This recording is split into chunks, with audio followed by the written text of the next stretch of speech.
Hey guys, this is Kenny with datadrivenbodybuilding.com, and in this video I'm going to give my unsolicited opinion of intermittent fasting, whether it's effective or overrated. The two most popular protocols are the warrior diet and lean gains, so let's jump right into it. The first one is the warrior diet. This is likely the first popularized intermittent fasting protocol. It involves a 20-hour fast with a 4-hour feeding window. The rationale behind this diet is that humans are inherently nocturnal eaters and that our dietary patterns in today's Western diet are far removed from those of our ancestors. Pretty interesting marketing strategy, right? Some pros and cons of the warrior diet are some pros would include it focuses on whole, nutritious foods.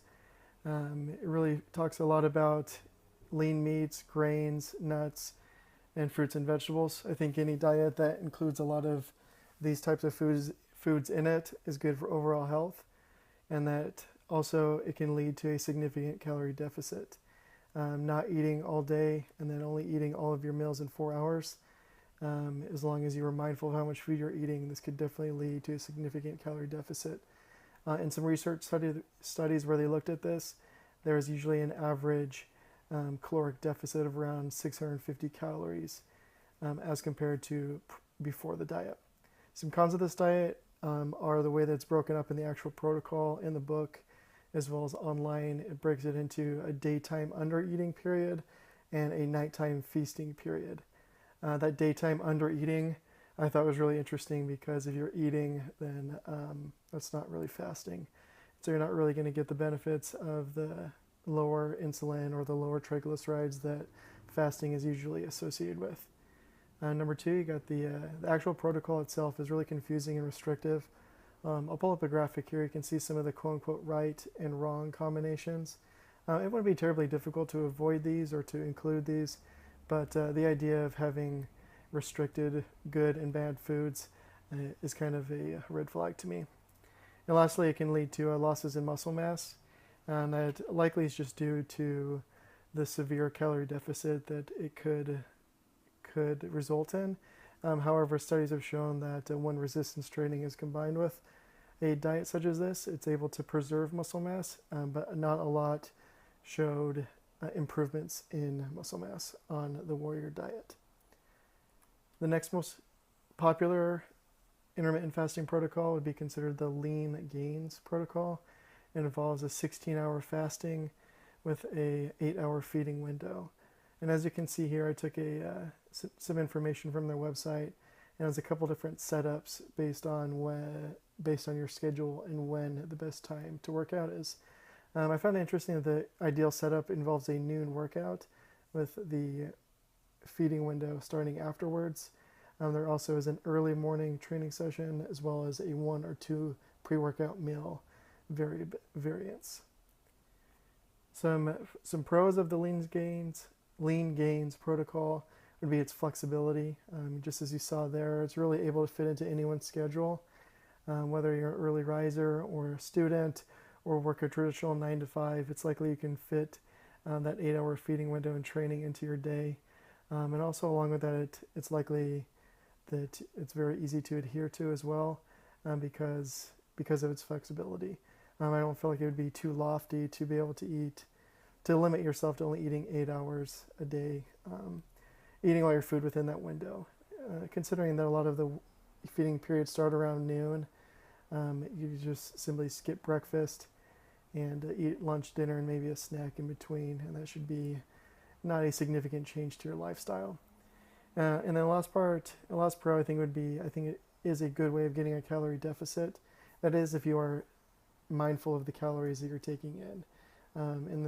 If you're traditionally eating a breakfast, lunch, and dinner, if you were to skip that breakfast and just eat a lunch and dinner with a small snack in between, I think that would lead to a calorie deficit and weight loss over time. Some cons to consider with the lean gains protocol would be the ideal setup. I found that interesting that the ideal setup involves training fasted at noon. I don't feel like that would apply in most people's schedule to just work out in the middle of the day. So I think that is a con.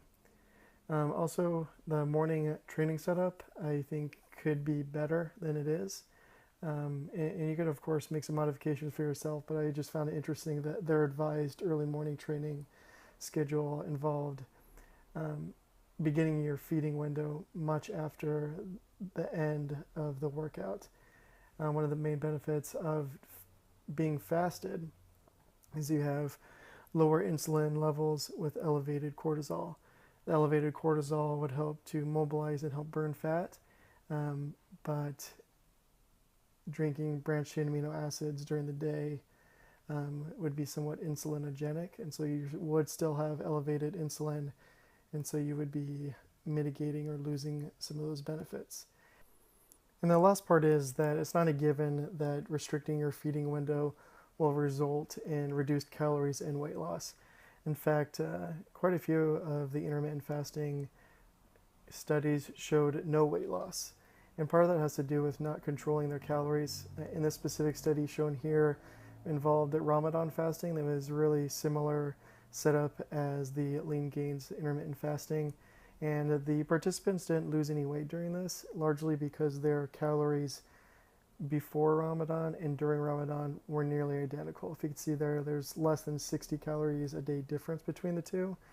And so that would likely explain why there wasn't significant weight loss. So some final thoughts on intermittent fasting is that it really does claim to be magic. It claims to gain muscle and lose fat without having to count calories. And to me, that's just really a big red flag, and it's almost too good to be true.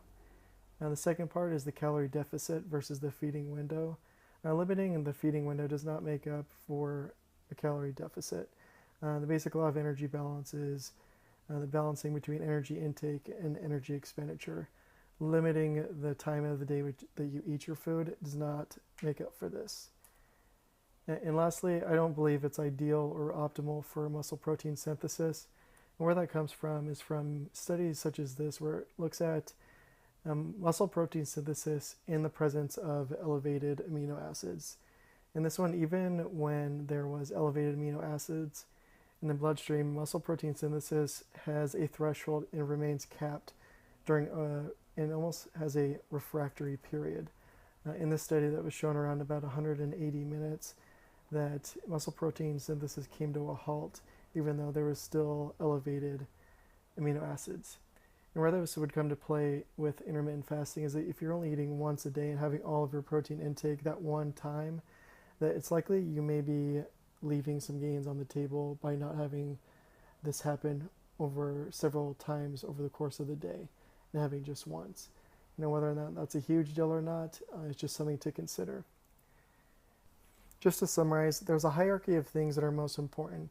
Being mindful of calorie intake being the most influential factor in weight loss.